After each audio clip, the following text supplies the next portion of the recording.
မင်းနဘေးအနာပဲအမြဲနေချင်သူမင်းအတွက်အမြဲတမ်းအပြေခံလူတယောက်လို့မင်းလေးကြိုက်တယ်လို့အနိုင်ယူသွားလိုက်ပါမင်းမို့လို့အမြဲတမ်းပဲအရှုံးပေးမယ်လူ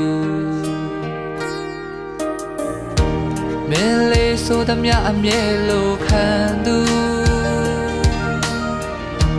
ပေးဆက်ခြင်းလို့အချစ်ကိုခံယူထားလို့ကိုယ့်ရဲ့အချစ်ဟာအရာရာတို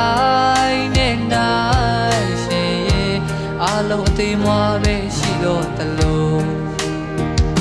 တစ်ချိန်ချိန်မှာ